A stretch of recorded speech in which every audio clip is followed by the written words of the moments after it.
모두 똑같은 24시간을 사는데 왜 어떤 사람들은 더 많은 것을 이루는지에 대한 답을 그들의 평범한 하루 일과에서 찾고자 했다.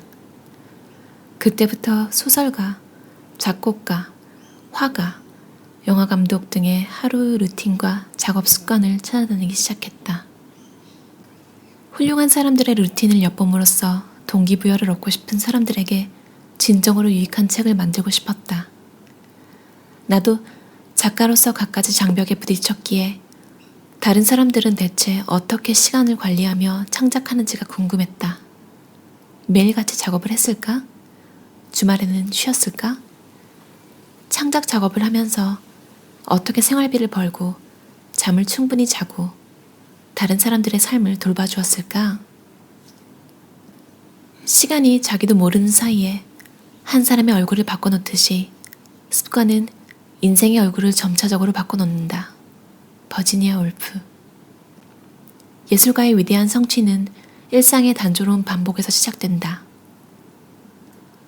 작은 아씨들의 작가 올콧은 창의적 에너지를 격렬하게 쏟아내면서 강박관념에 사로잡혀 글을 썼다. 식사도 건너뛰고 잠도 거의 자지 않고 어찌나 맹렬하게 글을 썼는지 결국에는 오른손에 쥐가 나서 왼손으로 쓰는 법을 익혀야 했다. 기분이 어떻든 매일 써라. 1954년도 영화 화성에서 온 악녀를 봤을 때 12살 버틀러는 이렇게 생각했다.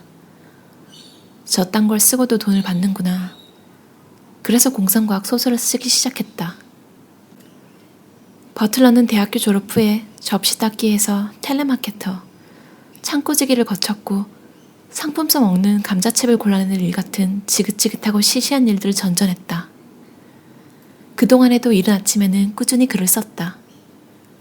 동물처럼 그냥 살기 위해서 살아남으려고 사는 것 같았어요.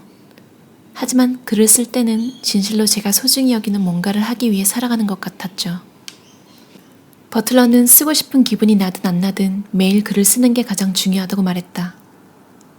아침에 일어나서 기분이 좋지 않으면 운동을 좀 한다. 펑크 가수이자 시각 예술가의 시인인 스미스는 2015년에 이렇게 말했다. 고양이 밥을 주고 나서 커피를 마시고 공책을 꺼내서 2시간 동안 글을 쓴다. 그러고 나서는 방안을 베어야 한다. 걷기 위한 일 같지만 실은 텔레비전에서 볼만한 걸 찾을 때까지 그냥 시간을 죽이는 거다. 스미스는 집에서 주로 침대에 앉아 글을 쓴다. 헬머는 타자기로 작업을 했고 지피를 하는 동안 줄담배를 피우고 커피를 마셨다. 1940년도 작가 소개에 따르면 헬머는 하루에 진한 커피를 20잔 마셨고 담배를 3갑 피웠다.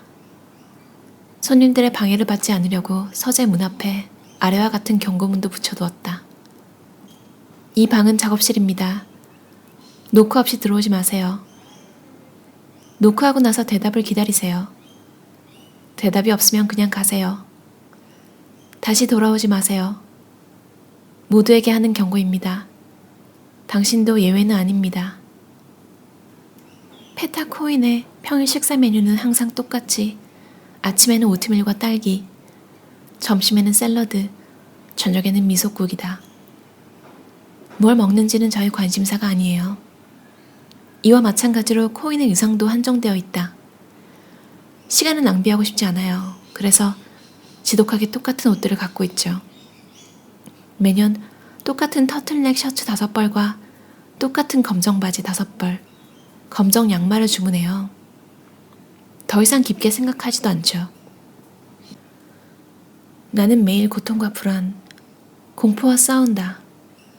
내 병을 다스리는 유일한 방법은 계속 예술을 창작하는 것뿐이다. 일본의 예술가 쿠사마 야요이는 2011년 자서전 무한의 그물에서 이렇게 말했다. 어떨 때는 작품을 완성하려고 새벽 3시까지 일해요. 전 살기 위해 싸우고 조금도 쉬지 않아요. 무엇이든 중간은 싫어요. 끝없는 흥분이 들끓는 삶이나 절대적으로 평온한 삶 중 하나를 원하죠.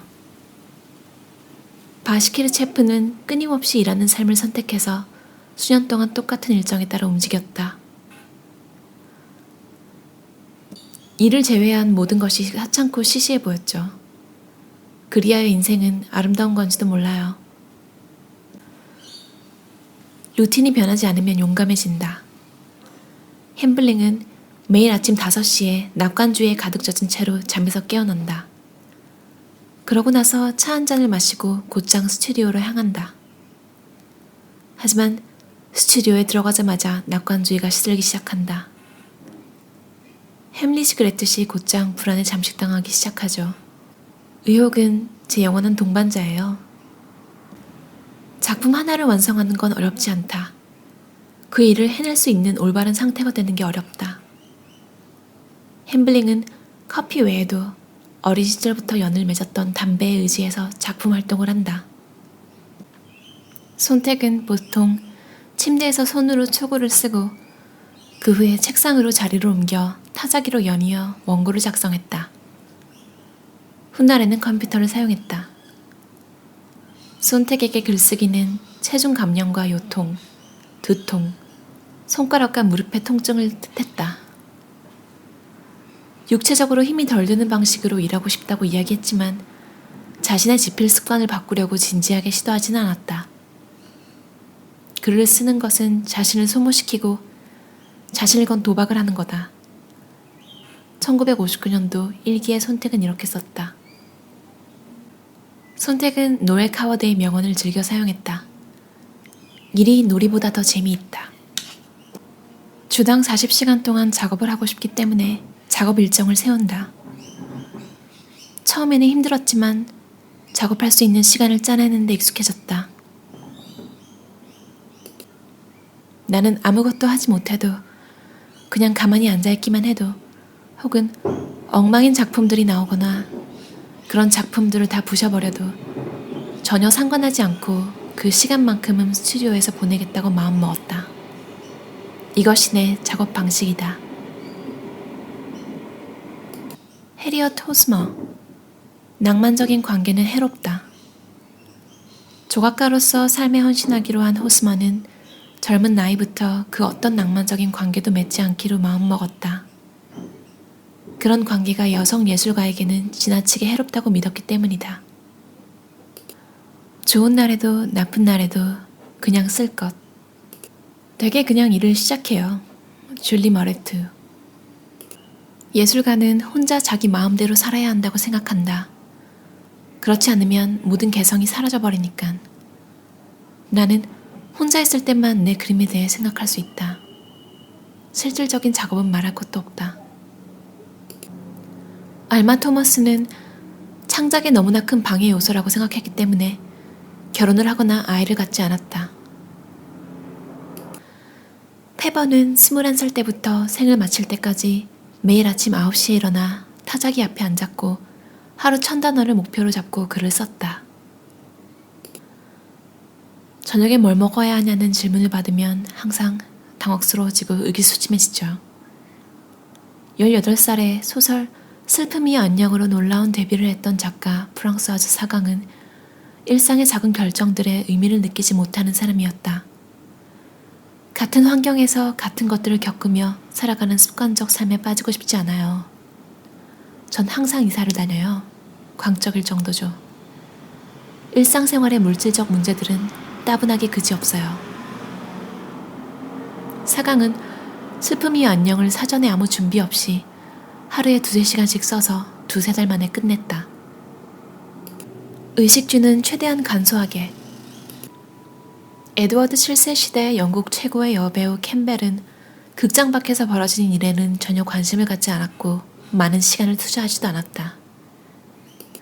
일상의 시간을 뺏기지 말아야 한다. 제 인생에서 유일하게 가장 중요한 것이자 내 생의 대부분을 쏟아붓는 유일한 것이 예술 활동이에요. 그렇기 때문에 그 외의 나머지 생활은 간소화해야 하죠.